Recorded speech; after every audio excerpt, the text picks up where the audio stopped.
Good morning. Welcome to First Unitarian Society of Madison. This is a community where curious seekers gather to explore spiritual, ethical, and social issues in an accepting and nurturing environment. Unitarian Universalism supports the freedom of conscience of each individual, as together we seek to be a force for good in the world. I am not Steve Goldberg, my much more energetic and engaging colleague. You may get to see him later. My name is Karen Rose Gredler, and on behalf of the congregation, I would like to extend a special welcome to visitors. We are a welcoming congregation, so whoever you are and wherever you are on your life's journey, we celebrate your presence among us. As we gather in this place and this time, let us remember we are all visitors in this life. We come together to find meaning and hope with all the other visitors in life.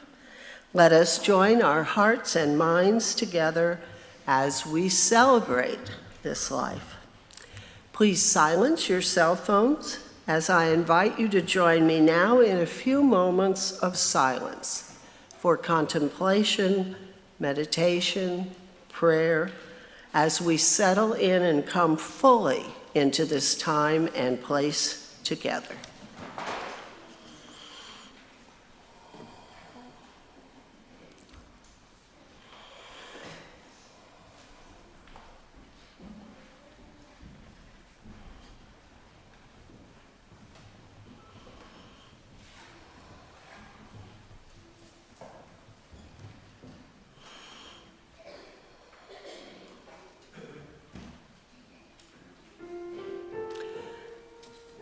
Please rise in body or spirit for our ingathering hymn, number 354. We will be singing verses 1 and 4 this morning.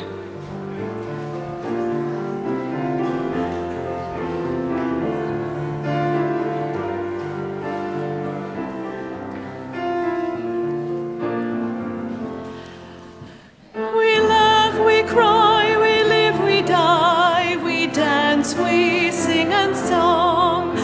We need to feel there's something here to which we can belong. We need to feel the freedom just to have some time alone. But most of all, we need close friends we can call our very own. And we strength of love, and we have found a need to be together.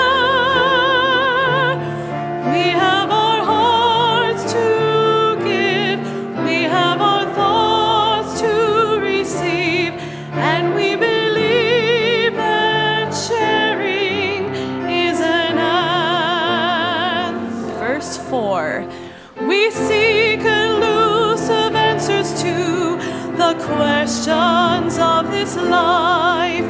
We seek to put an end to all the waste of human strife. We search for truth, equality, and blessed peace of mind. And then we welcome gather here to make sense of what we find.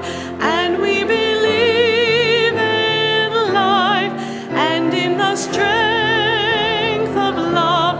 And we have found our joy being together. And in our search for peace, maybe we'll finally see, even to question truly is an answer.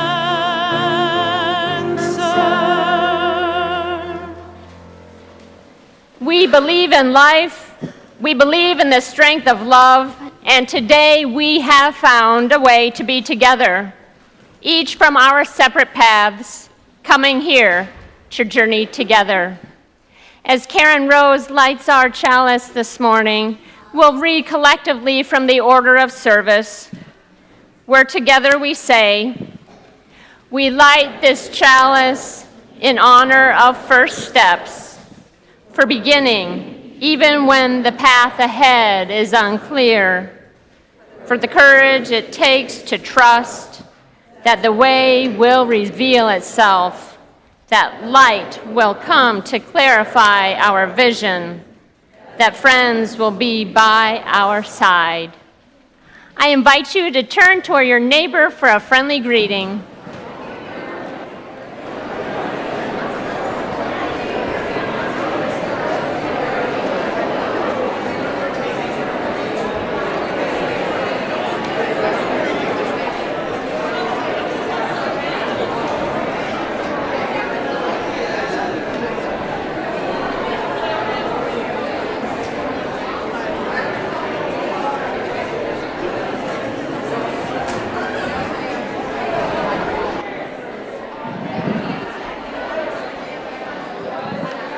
Are you ready for a story? The young and young at heart are welcome to come forward. Ooh, good morning. Good morning, sunny Sunday morning. Good morning. Happy St. Patrick's Day, everybody. I have a book today to share with you about a journey, a very exciting trip. It's called "I Had Trouble in Getting to Salisaloo." Who is it by? Does anyone know? By Dr. Seuss, yes. Some people know this book, I hear. There is.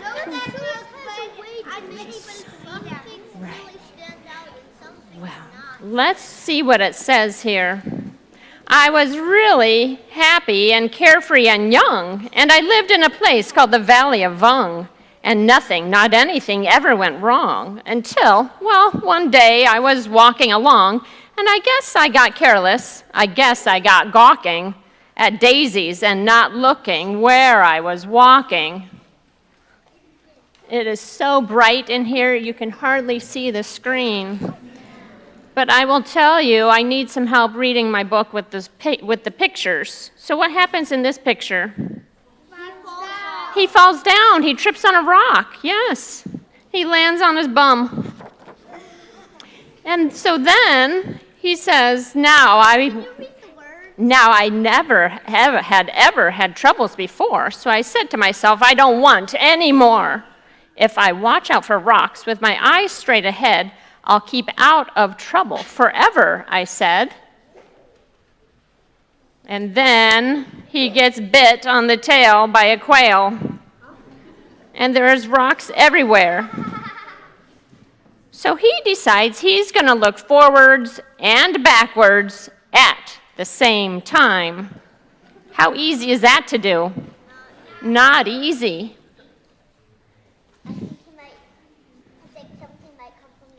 Something might come from the side. Well, we know something came from above and something came from below. So he got stung on the head and bit on the toe. Oh my gosh. And so just as he was dealing with all these critters, there I was, all completely surrounded by trouble, when a chap rumbled up in a one-wheeler wubble. "Young fellow," he said, "what has happened to you has happened to me and to other folks too. So I'll tell you what I have decided to do. I'm off to the city of Salisaloo on the banks of the beautiful river Wahoo, where they never have troubles, at least very few. It's not very far, and my camel is strong. He'll get us there fast. So hop on, come along."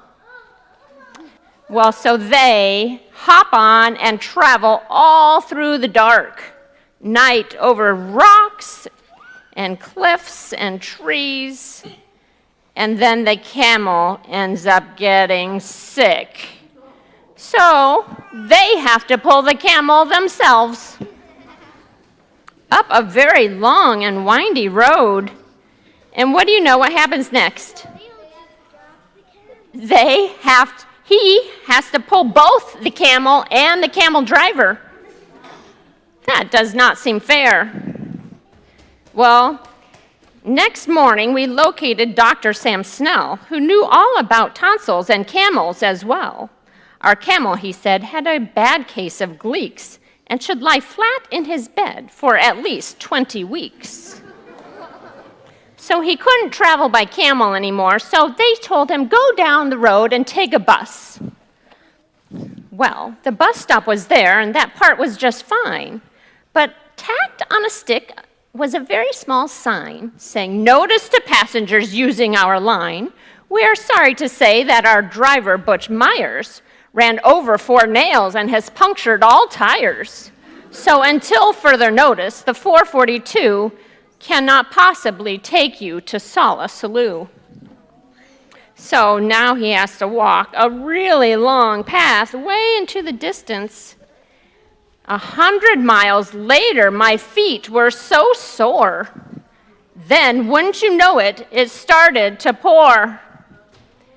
But way in the distance, do you see that little house? He's going to go into that little house. But that house has holes in the roof, and there are birds and rain coming in. The owls and mice are trying to take shelter too. But he has a beautiful dream. Then I dreamed I was sleeping on billowy pillows of soft silk and satin marshmallow stuffed pillows. I dreamed I was sleeping in Sala Salou on the banks of the beautiful river Wahoo, where they never have troubles, at least very few. But when he woke up, the house was being washed overboard. What's gonna happen? You thought that might happen? Well, I floated 12 days without toothpaste or soap. I practically almost had given up hope when someone up high shouted, "Here, catch the rope!" Then I knew that my troubles had come to an end, and I climbed up the rope calling, "Thank you, my friend." But when he got up to the top of the rope, there was a soldier on horseback saying, "We are in a war and we need you to help. We are going to give you a weapon called a pea shooter." A pea shooter? A pea shooter. He doesn't like Plants vs. Zombies. Do a Plants vs. Zombies. He gave me a shooter, one little bean, which was not very much, if you see what I mean. Then he yelled, "Get that poozer, attack without fear, the glorious moment of victory is near." And the glorious general led the advance with a glorious swish of his sword and his lance, and a glorious clank of his tin-plated pants. Wait, is that the guy with the camel? It looks kind of like the guy with the camel, but it's not. Well, the soldiers were so scared that they ran away, and the poozers were about to surround our little character. And look at all those poozers. Oh my gosh. And all he had was that little pea shooter and one little bean.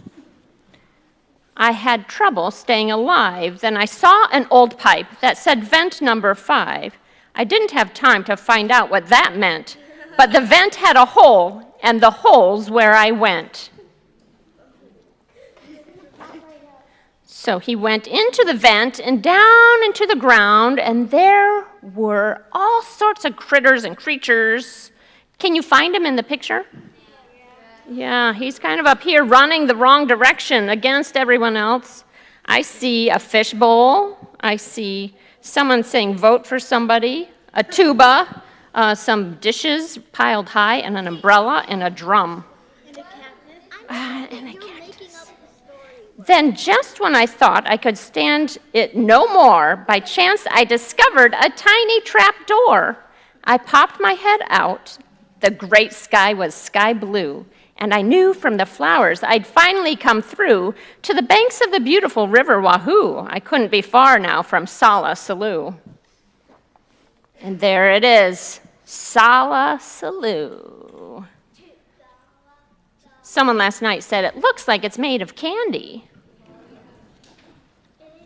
Well, welcome, he said as he gave me his hand. Welcome, my son, to this beautiful land. We welcome to sweet, sunny Salisaloo, where we never have troubles, at least very few.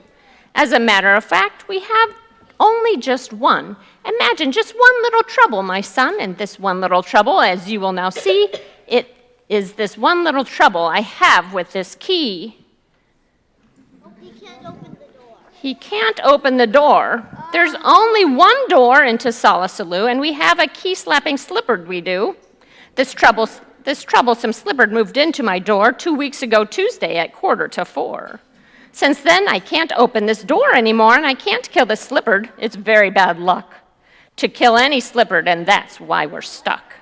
And why no one gets in and the town's gone to pot. It's a terrible state of affairs, is it not? And so, said the doorman of Salisaloo, my job at the door here is finished. I'm through, and I'll tell you what I have decided to do. I'm leaving, he said. I'm Salisaloo on the banks of the beautiful river Wahoo, where we never have troubles, at least very few. And I'm off to the city of Bula Bubal on the banks of the beautiful river Wuwal, where they never have troubles, no troubles at all. Where they, come on along with me, he said as he ran, and you'll never have any more troubles, young man. I'd have no more troubles. That's what the man said. So I started to go, but I didn't. Instead, I did some quick thinking inside of my head. Then I started back home to the valley of Vung. I know I'll have troubles. I'll maybe get stung. I'll always have troubles. I'll maybe get bit by the green-headed quail on the place where I sit. But I've bought a big bat. I'm ready, you see. Now my troubles are going to have trouble with me. And here's a picture of the maze that he went through in order to get to that decision to go back to the Valley of Vung. He has to get through a big maze, and he had to really think and really listen close inside to his heart to hear what he should be doing. Should he stay or should he go? And speaking of listening, we get to listen to the choir today. It's a special treat. So before you go to classes, we're going to listen to what they have to sing.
Today's reading comes from Unitarian Universalist minister Victoria Stafford.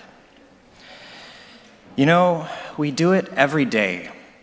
Every morning we go out blinking into the glare of our freedom, into the wilderness of our work and the world, making maps as we go, looking for signs that we're on the right path. And on some good days, we walk right out into our oppressions, or right out of our oppressions, sometimes the other way too. Those things that press us down from the outside, or as often from the inside. We shake off the shackles of fear, prejudice, timidity, closed-mindedness, selfishness, self-righteousness, and claim our freedom outright. Terrifying as it is, our freedom to be human and humane. Every morning, every day, we leave our houses not knowing if it will be for the last time. And we decide that we'll take with us. We decide what we'll take with us, what we'll carry, how much integrity, how much truth-telling, how much compassion in case somebody along the way needs some, how much arrogance, how much anger, how much humor, how much willingness to change or be changed, to grow, to be grown, how much faith and hope, how much love and gratitude. You pack these things with your lunch and your medications, your date book and your papers. Every day, we gather what we think we'll need, pick up what we love, and all that we so far believe. Put on our history, shoulder our experience and memory, take inventory of our blessings, and we start walking toward morning.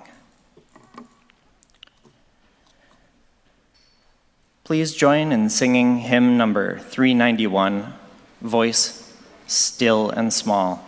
I invite you to rise in body and or spirit.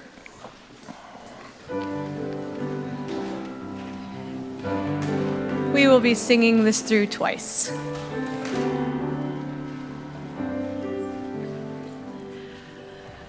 Voice still and small, deep inside all, I hear you call, singing. In storm and rain, sorrow and pain, still will remain, singing. Calming my fears, quenching my tears, through all the years, singing. Voice still and small, deep inside all, I hear you call, singing. In storm and rain, sorrow and pain, still will remain, singing. Calming my fears, quenching my tears, through all the years, singing.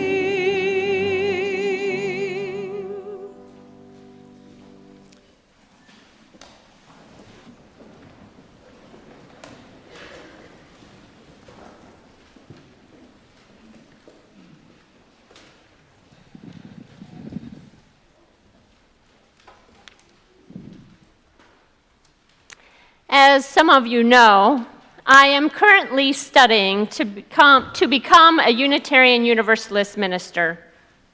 It took a lot of listening to that voice still and small, to get to this place where I am with you today. In this month when the theme is journey, and on this weekend when the topic is journey of lifelong learning, it seems only fitting for me to share some of my journey into the ministry with you. For those of you who had the chance to read my column in the March newsletter, you'll recall that I reflected a little bit on maps as they relate to our journeys. Maps are not only beautiful, but they can be very useful, especially when you know where you want to go. In my case, however, I have not always known where I have wanted to go. As the Reverend Victoria Safford described in our reading today, and much like the Dr. Seuss character traveling to Salisalu, I have been making maps as I go, looking for signs that I'm on the right path. Indeed, maps for me have been more about helping me to see where I have been. They have been a tool to help me reflect. And truth be told, reflecting is something I'm quite comfortable with. You see, even as a young child, I was encouraged to reflect on my life, to listen to that voice still and small. Perhaps it started at the age of 3, when my family moved into a cooperative living situation called the Religious House. It was in this setting that we were introduced to rituals and spiritual practices that would carry us through our lives, even after we moved out of the house the following year. One such ritual was the bedtime ritual. At the end of each day, my sisters and I would reflect on the highs and lows of the day. I have heard young people in our religious education classes call them brags and bummers, or happies and crappies. Here in worship service, we tend to call them joys and sorrows. In my family of origin, we called them yeses and nos. So each night, when I was getting tucked into bed, one of the adults in my life would do the bedtime ritual for me. It would include asking me, "What did you say yes to today?" My response might include things like playing with my friends, or enjoying a favorite TV show, or getting to eat chocolate chip cookie dough. Then they would ask me, "What did you say no to today?" And I would mention the splinter that had gotten stuck in my foot, or how one of my sisters had hurt my feelings. Then, in the comforting and repetitive nature of the ritual, my grown-up would ask 3 questions to which I would answer in the affirmative. The yeses and nos are all received, right? Right, I would say. The day is complete, right? Right. Tomorrow waits for you to create, right? Right. This ritual helped me to acknowledge all that had happened during the day so that I could restfully prepare for the day ahead. Yes, reflecting on our lives was the norm in my family of origin, not just at the end of each day, but after other events too. For example, my family would reflect on movies after we watched them together, or even pieces of artwork. We would ask each other, "What did you see? What did you hear? And how did that make you feel? And how is our life different now because we have experienced this?" So it wasn't just the what of our experiences that we reflected upon, the yeses and nos, but it was also the so what that we explored. It seems to me that the so what of life is similar to that voice, still and small. In order to reflect on how our lives are different now, we have to, each of us, listen for that voice. What is it calling us to do? What is the so what of our life? Voice still and small, deep inside all, I hear you call, singing.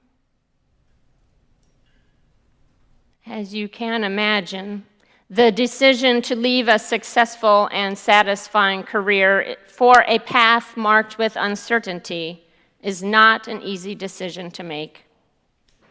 And yet, moving towards ministry that moving towards ministry felt like an authentic next step for me. Part of the reason I finally started on the path towards ordained ministry is because I noticed patterns in my life. I listened to that voice still and small. In fact, there were actually many moments when I listened for that voice. I listened for my yeses, and I listened for my nos. I listened for the so what of my life. And upon reflection, it turned out that most of the time I was listening in church. It was in 1995 or so when I first stepped into the James Reeb Unitarian Universalist congregation. I was still in my first graduate degree program at the time, and I was seeking a congregation where I could lay down the burdens of my academic life for at least an hour a week. 2 or so years later, thanks to an adult religious education program there, I fell in love with the woman who would become my wife, Bev.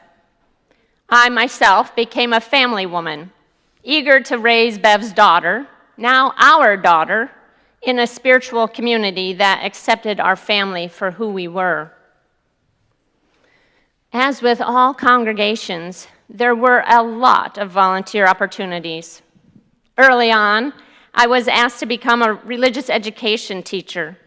So eventually, I co-facilitated the sexuality curriculum for 7th to 9th graders. I assisted with the preschoolers. I coordinated the coming of age program. Passionate about racial justice, I helped to host conferences and trainings and classes.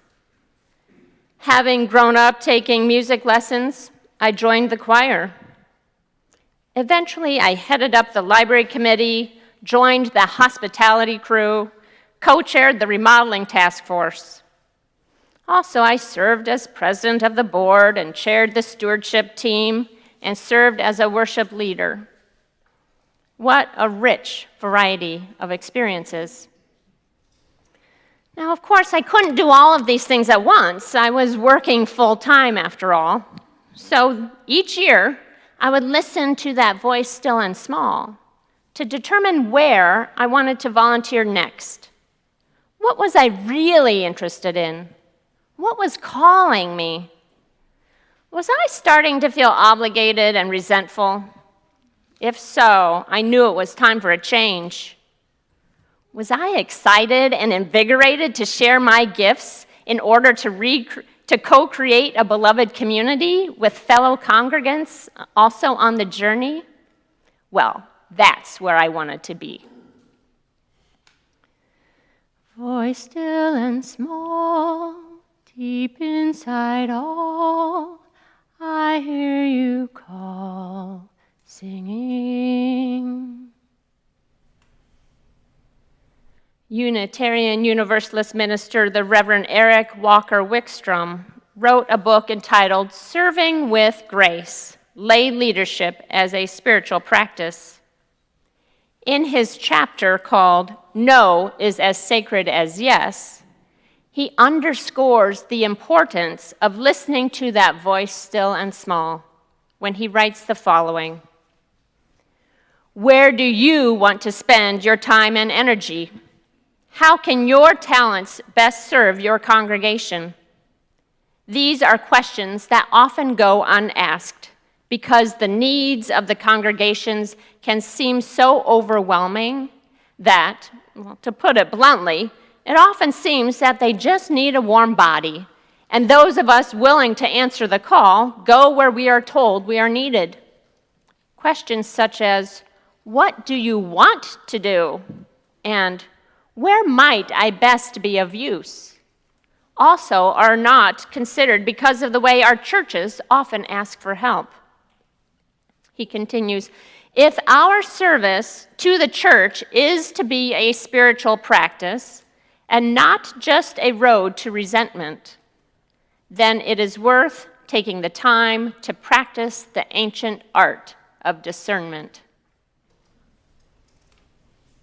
What if, he writes, during the membership orientation, you heard the idea that in this congregation, Your no is as sacred as your yes.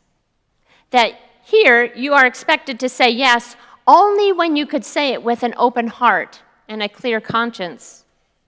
And that you are expected to say no as often as that felt like the right thing to say. Then he concludes the chapter with this. As Howard Thurman once said, don't ask what the world needs. Ask what makes you come alive, and then do that thing. Because what the world needs is people who are more alive. The same goes for our congregations. And so for years, I was seeking to become more alive while listening closely to my call within the church. And then that call started to sound slightly different. It started asking me harder questions. What if my call is not just to this beloved community, but to the Unitarian Universalist faith as a whole? What if my desire for justice-making that is rooted in spiritual practice? What if my vision for connecting people with their passions? What if my love for living from a mindset of gratitude and abundance? What if all of these things needed a different context, a different environment, in order to more fully bloom? Now, for those of you who have tried such listening, you know that it can be challenging to listen for that voice still and small. Sometimes the sound is so faint. And sometimes life just seems too busy to slow down long enough to pay attention. And sometimes we may hear calls to places that we do not feel ready to go yet.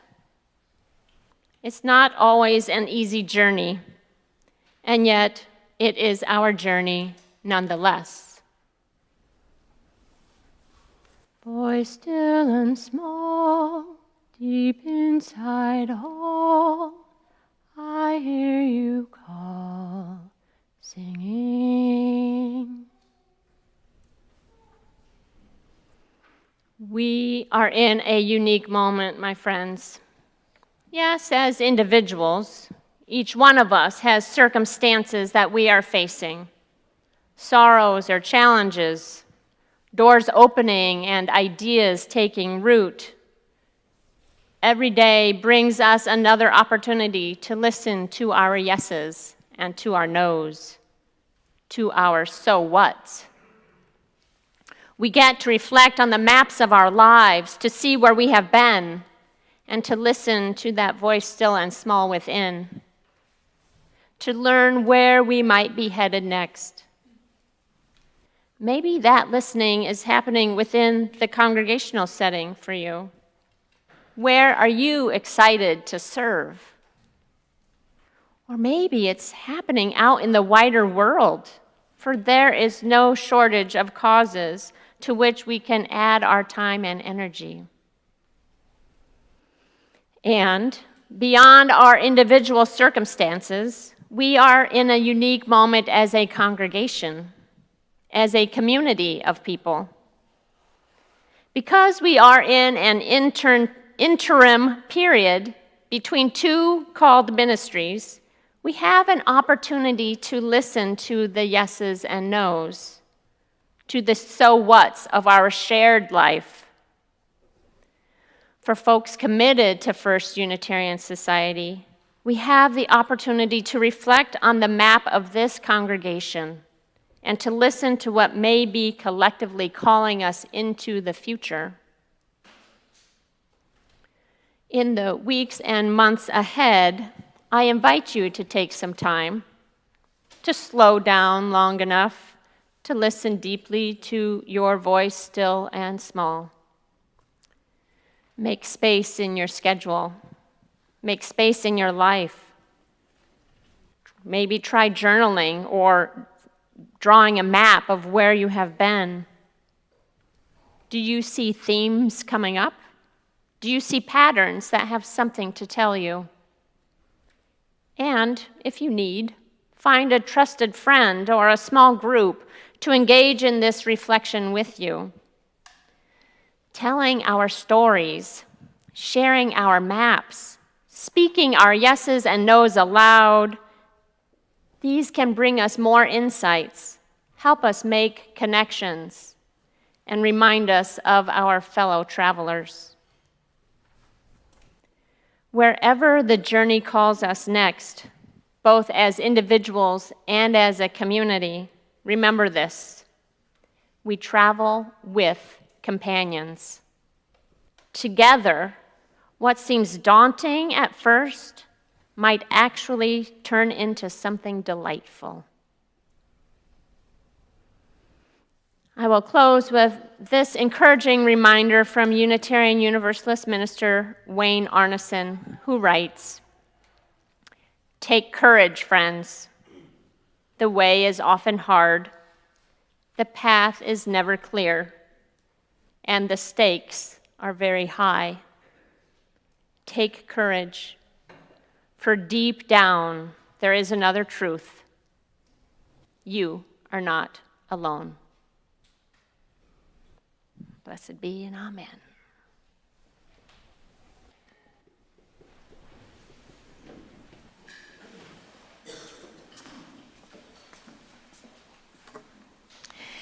The offering we take each week, we hope, is not just a stale habit, but an opportunity to recommit to this place and to this people.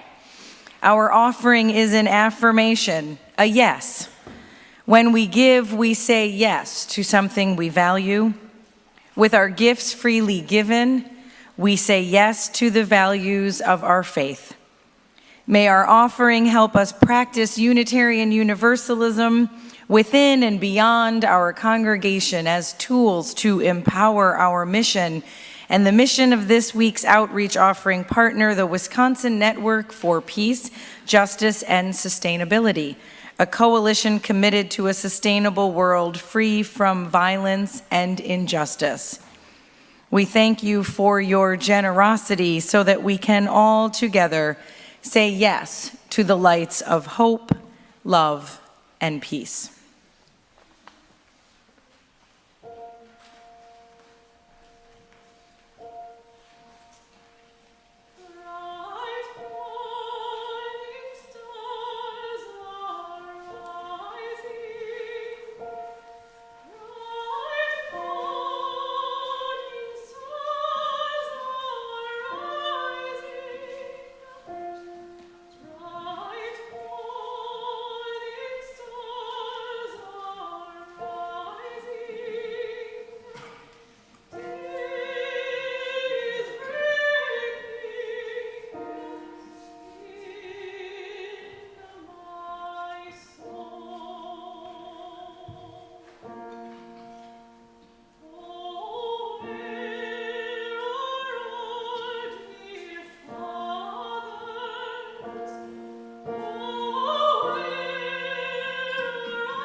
Thank you for all the ways you give to this community.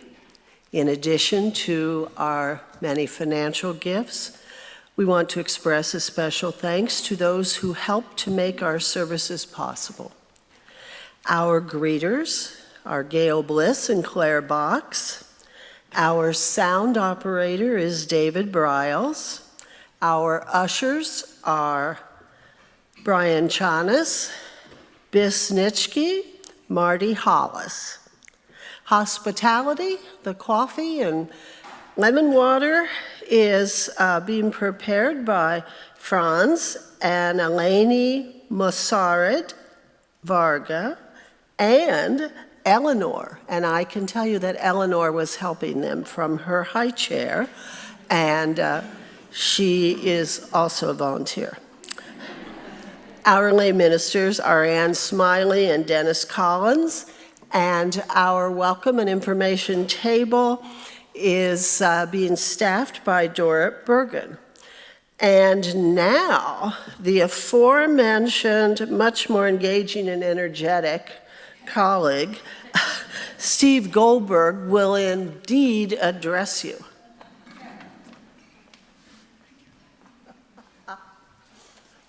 Thank you for holding your applause.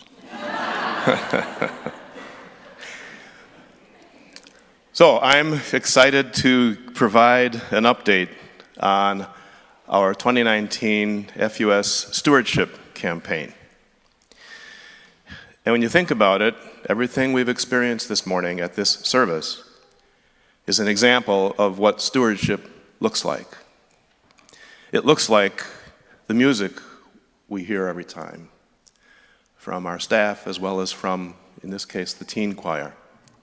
It looks like the Story for All Ages, after which those youngsters went to their religious education and youth programming so that they can feel valued here. And stewardship looks like the fellowship hour that we're going to be enjoying in just a few moments, right after the standing ovation. Stewardship looks like everything we experience on these weekends at First Unitarian Society, and everything in between. And stewardship provides the so what at First Unitarian Society. So I'm excited to explain what stewardship looks like in terms of our campaign right now. Because of the generosity of 200 stewards so far in our campaign, with a goal of $1.5 million, we have received pledges and commitments totaling and exceeding $600,000. And of those 200 pledges, half represent an increase over last year's total, and 1/4 represent multi-year commitments from FUS members who have decided to become sustaining stewards by making year after year commitments, not just 1 year at a time. So if you're one of those people who has made a multi-year commitment or increased your commitment above last year's level, I'd like you to stand so we can see what stewardship looks like. Please stand.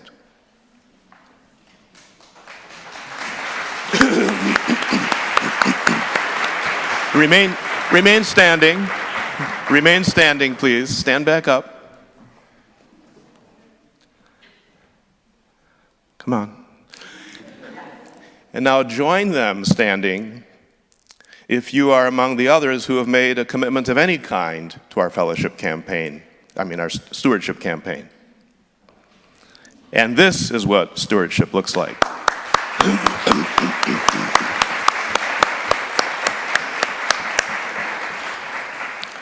You may be seated. Thank you. So keep that in mind as you're wondering if it's time to stop procrastinating about the pledge card that you received and your opportunity to participate in showing what stewardship looks like at First Unitarian Society. The campaign will end on April 5, Friday evening, when we have a big celebration here called our Because of You celebration. Because of you and because of your stewardship, we are able to provide the so what that is so important to First Unitarian Society. But we are also celebrating every week, not just April 5, and every week we recognize somebody who has participated in the stewardship campaign by providing them with a $25 gift card to Food Fight restaurants. And wait for it. This morning's winner is Marty Hollis. Marty.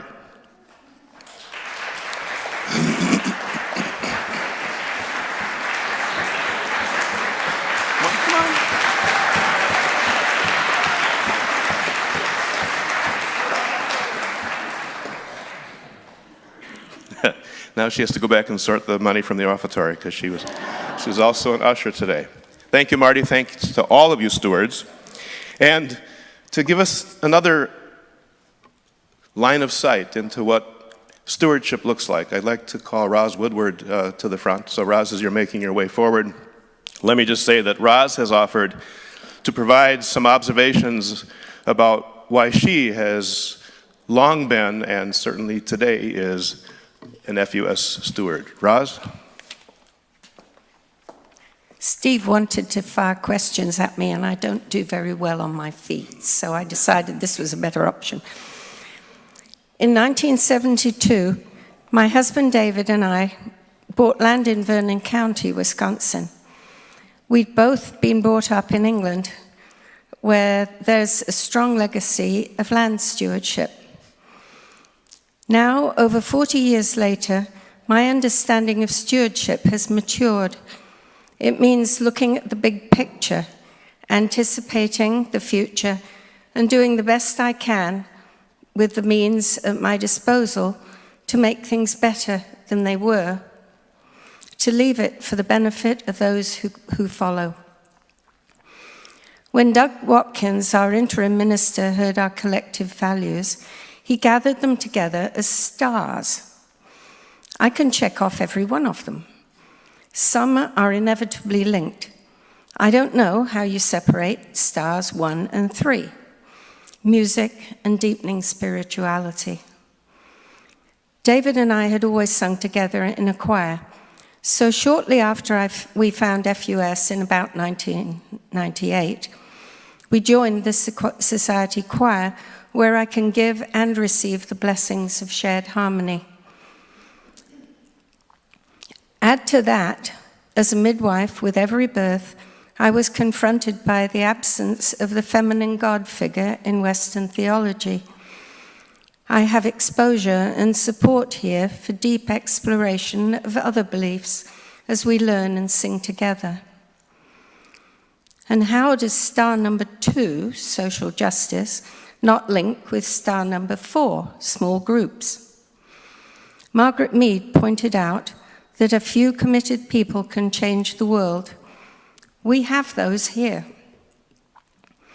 Because of that, every year, the peace polls spring up on Mother's Day.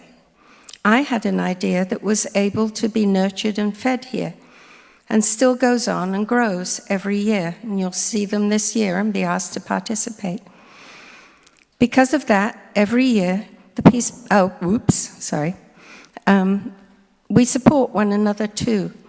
Most specifically, I commit to lay ministry, lay worship, which are different things, and healing journeys, grief group. Star number 5 is the spirit of space, and we only have to open our eyes and look around us to share the wonders of our new unique facility. This place feeds my soul. When I see something that needs doing, I can make it happen here. Like my land, its beauty and treasured memories are very special. But unlike my land, it's an excellent investment. Please join me in whatever way best suits your style, so we can move into the future with the confidence we will leave this place better than we found it. Thank you, Roz. That's another example of what stewardship looks like, everybody. And if you're wondering how your pledge should look in this effort of stewardship, and you have any questions about it, 2 of our staff members who are working on this campaign tirelessly, Florence and Cheryl, are standing at the back of the room. They can hide no more, and they'll be available in the Commons during the fellowship hour to help you understand what stewardship might look like in terms of your pledge if you have been following the 11th commandment, which says thou shalt procrastinate at every opportunity.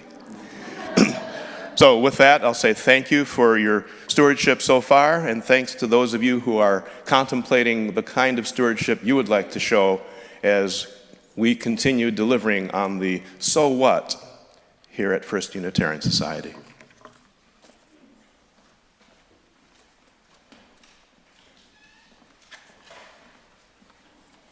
Thank you, Steve, and thank you, Roz.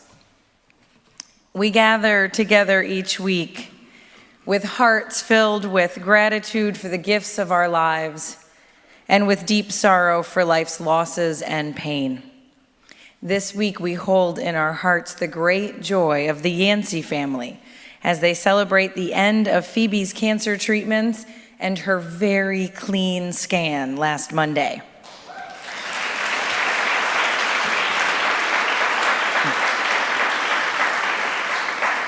We join our gratitude with theirs, and we send our continued prayers for more clean scans in Phoebe's future.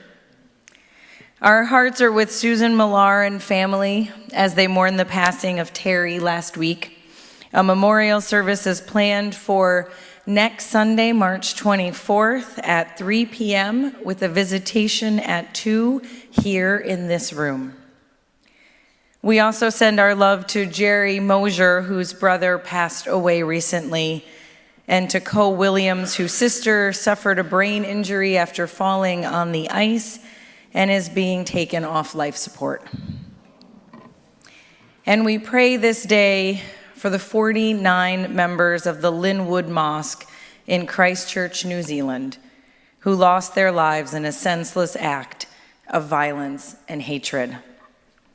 As the candles burn outside that holy place, we pray for strength for those who have lost their loved ones, those who have lost the sanctity of their religious community, those who wait and pray by the sides of the injured. So much sorrow, pain, and loss. So many tragic and violent acts, one following the next. We ask today that a spirit of life and of love helps us to hold hope as a flickering flame, helps us to build solidarity, to witness, to grasp hands, to build courage, to do everything we can to bring forth the power of love in this world. Blessed be, and amen. And I invite you to rise in all the ways we do for our closing hymn. We're going to sing verses 1, 3, and 5.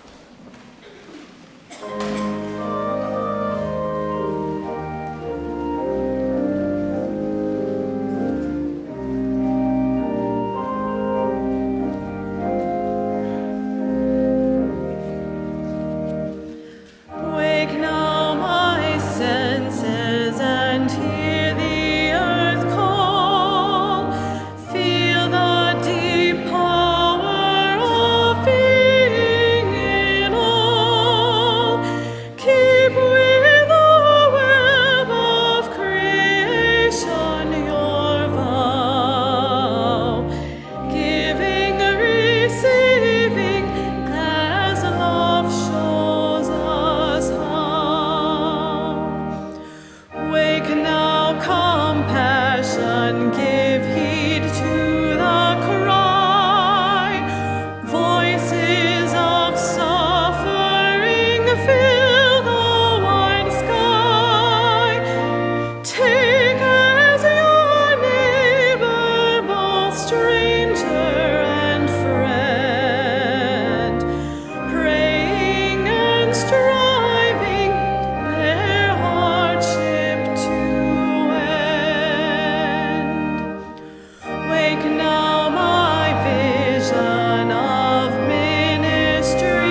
Blessed is the path on which you travel.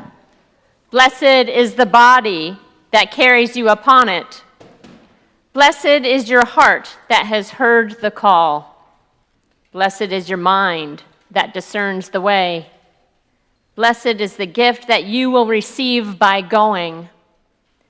Truly blessed is the gift that you will become on the journey. We extinguish our communal flame, but not the quest for truth, the warmth of community, or the fire of commitment. Those remain within each one of us until our journey brings us together again. I invite you to be seated for our final gift of music.